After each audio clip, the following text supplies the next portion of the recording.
I had no idea who my husband truly was. It was my fate or what, I don't know, but yes, I married him without knowing much about him. If I had known the truth, I would never have married him. At first, he seemed perfect, but later I learned he was not the man I thought he was. Let me tell you how it all began. My name is Sophia. I am 26 years old. I love to read books. I met Ethan on a rainy afternoon in a bookstore. I was browsing through a shelf when a book fell, and he picked it up. "This must be fate," he said with a smile. He was charming, with kind eyes and an infectious laugh. It felt like a scene from a romantic movie, and I was smitten. Ethan introduced himself as an architect. He told me about his passion for designing homes that people would love forever. "Buildings are more than structures," he said. "They hold stories." Our connection was instant. We exchanged numbers and began talking every day. Ethan was attentive and caring. He asked about my dreams, my favorite books, and the little things that made me happy. Within weeks, he was taking me on walks in the park, to cozy cafes, and even to see his favorite buildings. He always said the right things and made me feel like I was the most important person in his life. I felt lucky. After 2 months, Ethan proposed. It was at a quiet dinner in a small restaurant. He held my hand and said, "You're the one I've been waiting for. I want to build a life with you." I said yes without hesitation. Our wedding was beautiful. We kept it simple, inviting only close family and friends. Ethan's vows were heartfelt, and he promised to love me through every season of life.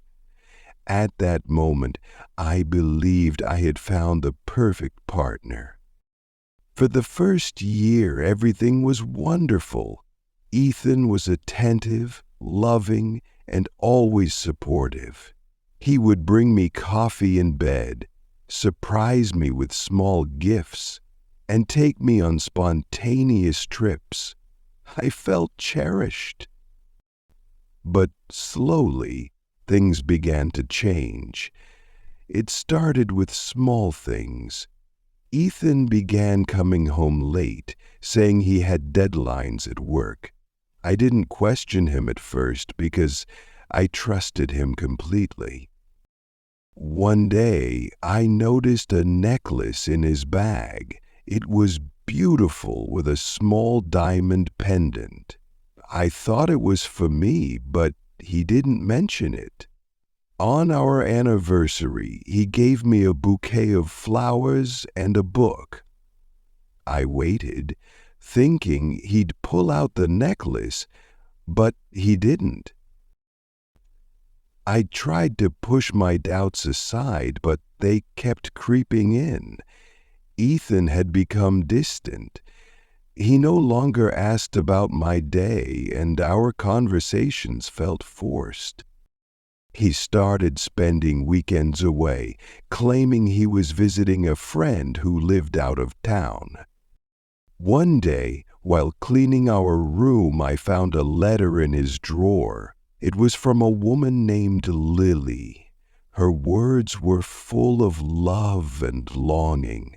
She thanked Ethan for a wonderful weekend and said she couldn't wait to see him again. My hands shook as I read the letter. My heart raced, and I felt tears streaming down my face. I wanted to believe there was an explanation, but deep down I knew the truth. When Ethan came home that night, I confronted him. "Who is Lily?" I asked. holding the letter. His face turned pale, and for the first time, I saw guilt in his eyes. "She's just a friend," he stammered. But I could see through his lies. "Friends don't write letters like this," I said, my voice trembling. Ethan sat down and sighed. "I didn't mean for this to happen," he said. "It started as a friendship, but things got complicated. I'm sorry."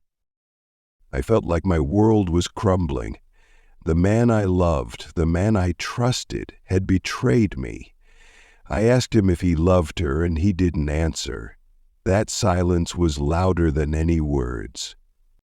I left the house that night and stayed with my sister. Ethan tried calling me, but I couldn't bring myself to answer. I needed time to think. Over the next few days, I discovered more truths. Ethan had been seeing Lily for over a year. She wasn't the only one. There were others. Women he met through work, during his trips, and even online. The man I married wasn't the man I thought he was. He had been living a double life, weaving lies and secrets. I felt humiliated, betrayed, and broken. When I finally agreed to meet him, Ethan apologized profusely. "I made mistakes," he said, "but you're the one I truly love." His words meant nothing to me. Love doesn't hurt like this. Love doesn't deceive. I told him I wanted a divorce.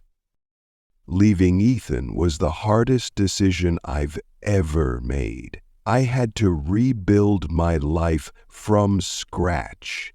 I moved to a new city, found a new job, and started therapy. It's been 3 years since that day. I've learned to love myself again, to trust my instincts, and to find strength in my independence. Ethan taught me a painful lesson. Not everyone who promises love is worthy of it, but I refuse to let his actions define my future. Now, I live for myself and the life I want to create. I may have been broken, but I've put the pieces back together, stronger than before. If you enjoyed my story, please like, subscribe, and share.